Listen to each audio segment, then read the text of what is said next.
All right, Ronan MMA, welcome back to the channel. Now, recently Dana White did an interview with Shannon Sharpe, okay, on his podcast called Club Shay Shay. Many of you probably know who Shannon Sharpe is, at the very least, from the Cat Williams interview that went viral maybe 4 to 6 months ago or something along those lines, okay? Now, oftentimes on this channel, I get accused of being a Dana White glazer, or some might say a Dana White sycophant, okay? It is what it is, but in reality, it's just me reporting on the hypocrisy of MMA media and the way that they will report on things done by the UFC versus how they will report on other promotions, okay? Also, I do appreciate what Dana White has done for the sport, and if you are unwilling to even acknowledge what he has done for the sport, then you are just the exact opposite of what you would accuse me of being. You are simply just a Dana White hater, okay?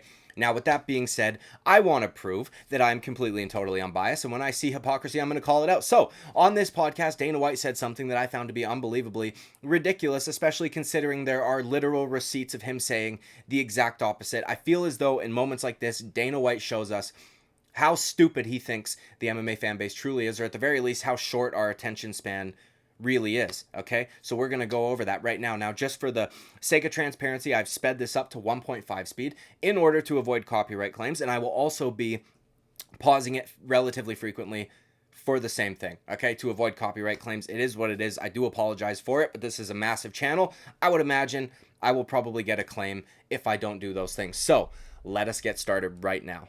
I had Francis Ngannou on, and he lost his son a couple of weeks ago, so rest his RIP to Francis Ngannou's son. Do you regret how things played out with Francis? Because you talk about the heavyweight champ and the baddest man on the planet, and for some reason, what he did, I think he defended his belt once, and then his contract ran out, and you guys weren't able to get something done. Are you disappointed with how that played out, Dana? So, obviously, I'm just going to repeat what he said, Duke, because I don't want to get copyrighted, okay? He's asking Dana White, do you regret how things played out with Francis Ngannou? Because he had Francis Ngannou on his podcast. Obviously, this was a large topic of discussion. Now, if you follow that whole Francis Ngannou situation, I'm going to be brutally honest. I don't necessarily agree with the way Francis Ngannou handled it, simply because he asked the UFC for a bunch of crazy demands, in my opinion, that were not met, obviously, by the UFC, hence why he went elsewhere. Dana White just continued to try to throw more money at him, which he thought would work, as it does for many others. That being said, Francis Ngannou went and signed a massive contract with the PFL that allowed him to go and box. That was the only thing that the PFL offered him that they were asking of Dana White. Every other thing, health insurance, all this stuff for the fighters, whatever, a fighters union, all this other stuff, the PFL did not meet any of those demands. So it did kind of turn out to simply be about money, which I'm not saying is a bad thing inherently, but it was the way that Francis Ngannou was acting as though money's not the issue, when it turned out it kind of was, because now we've seen Francis Ngannou compete in multiple boxing matches, has yet to fight in MMA. The PFL kind of got screwed. It is what it is, but that's not the point, all right? We're going to continue. No, because we did everything in our power to try to make that Jon Jones fight, and it is what it is. He said that, now I'm just going by what he said. Right. He said the UFC, I'm assuming if the UFC, that's you, said Jon Jones was afraid of him.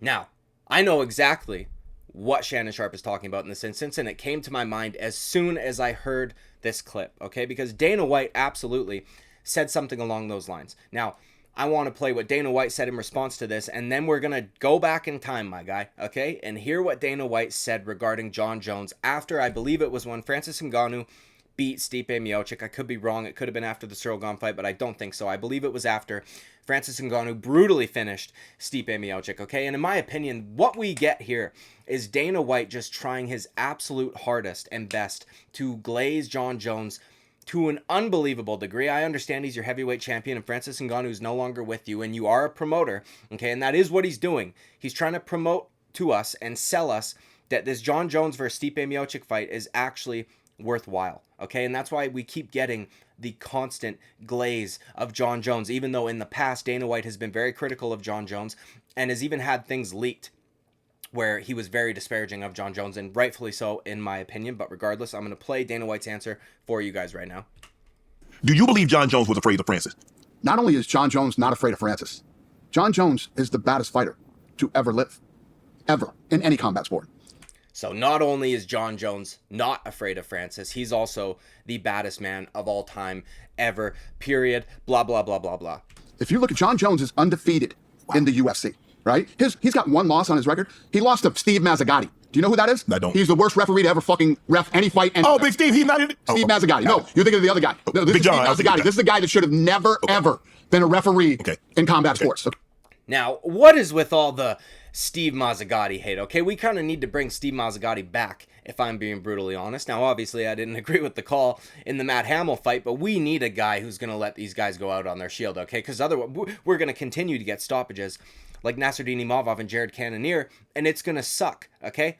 Honestly, it will. I don't know what's all the Steve Mazzagatti hate for, but also, Jon Jones did, should have lost to John Reyes, so that one on his record kind of, balances out the universe, okay? But I'm going to continue for a little bit here. Okay? It was during a period when the Athletic Commission was at its worst, and Jon Jones did not lose that fight. Jon Jones destroyed the guy that he fought in that fight, and this guy fucked the fight up. Jon Jones is undefeated. Never lost, and he went through murderer's row. Yeah. Then he goes out for 3 years, right? Sits out for 3 years, comes back, and beats Cyril Gane. Like that. Now, I just want to... While Jon Jones was out for 3 years, what were the kind of things that Dana White was saying about him, okay? Honestly, try and remember in your brain right now. While Jon Jones was sitting out for 3 years, contractual disputes, okay, wanted $20-30 million, Deontay Wilder money, I believe that's a direct quote from Jon Jones, okay? Now that he's back and he's going to be fighting Stipe, and no real MMA fan really cares about that fight at all, Dana White has to do his absolute best to try and sell it to us. And look at his face right there. That sums it all up beautifully, okay? I'm going to let it roll for just a little bit more. Yeah, easily. In my opinion, he does the same thing to Francis. What? 100%. Does the same thing to Francis. Jon Jones, Francis didn't want to fight Jon Jones. There it is, boys. Francis didn't want to fight Jon Jones. Perfect timing. We hit an ad, okay? We don't need to watch that because that was all I wanted you guys to see or hear, okay? Francis Ngannou did not want to fight Jon Jones. So now... To live. So now, Dana White is trying to act as though Francis Ngannou was actually afraid of Jon Jones, and that's why he didn't want to sign the deal that the UFC was offering him, and that's why he took off to go elsewhere. He didn't want to fight Jon Jones. Jon Jones would have done the exact same thing to him that he did to Cyril Gane. Okay, now whether or not you think Jon Jones would beat Francis Ngannou is not really the point of this video. The point of this video is to show that while Jon Jones was out for those 3 years, Dana White was literally saying the exact opposite about Francis Ngannou and Jon Jones. And I'm going to play that for you right now. Now, this was after Stipe Miocic and Francis Ngannou 2, where Francis Ngannou brutally dispatched of Stipe Miocic, which is part of the reason why not many fans are actually excited about Jon Jones versus Stipe Miocic. Stipe Miocic's literally coming off of one of the most brutal knockout losses that we could have seen. Do you know what I mean? And that was a long time ago to boot. But regardless, let's see what Dana White had to say after that fight in regards to a fight with Jon Jones and Francis Ngannou. Man, the idea of a Jon Jones fight seems awfully exciting right now. Jon came out, tweeted. This audio is horrible. I do apologize for that. You may have to turn your headphones down, okay? Said, show me the money. What appeals to you most? Because it seems like that would be an amazing super fight. If I'm Jon Jones and I'm home watching this fight, I start moving to 85. So, okay, we're all right now. This is just Dana White's opinion. If I'm Jon Jones and I saw that, I'm gonna start moving down to 85. Now, he's not at the very moment insinuating that Jon Jones is afraid of Francis Ngannou, right? He's just saying that that's what he would do if he was Jon Jones. But let's hear the follow-up. You think that's a fight that you'd like to put together? I just want to point out the physical transportation transformation, not transportation. The physical transformation that Dana White has undergone. This is unbelievable, okay? Next, I mean, we don't matchmake, but that sure does seem exciting. Listen, I can sit here all day and tell you, what show me the money mean? I tell you guys this all the time. If you can say you want to fight somebody, but do you really want to? Okay.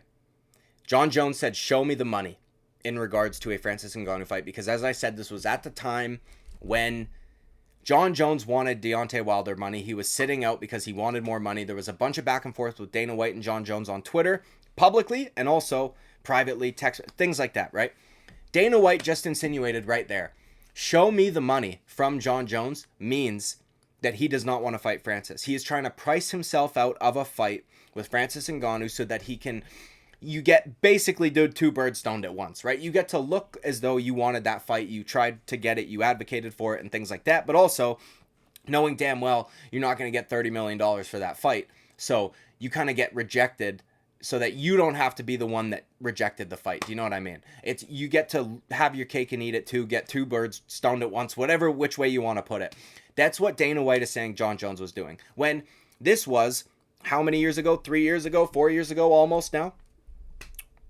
he was saying the exact opposite. It's insane to me, okay? So I just wanted to point this out. Listen, dude, it's okay that the casual, or the, you know, we don't really care about Jon Jones. The more hardcore fan base doesn't really care about Jon Jones or his fight with Stipe Miocic. We want to see him fight Tom Aspinall, and that's about it, okay? You do not need to sell it as hard as you are selling it. I understand you're a promoter, and it is in your nature, all right? But also, keep in mind, bro, that almost everything you have said over the past however many years is on camera, and we can go back and look. It found me literally 3 seconds to find this clip of Dana White insinuating that Jon Jones was afraid to fight Francis Ngannou, hence why he was asking for $30+ million, quote unquote, Deontay Wilder money to fight him. Do you know what I mean? Now he's saying the exact same thing about Francis Ngannou.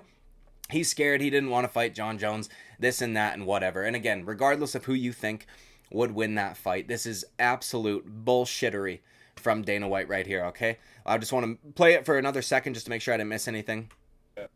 No, I did not. It just goes to Jon Jones. Anyways, dude, this has been me calling out Dana White's hypocrisy, or at the very least him switching up unbelievable and all acting as though these clips don't exist and that the fans are not gonna find them, okay? Anyways, like and subscribe. I would greatly appreciate it. I will see you at the next video. Bye-bye.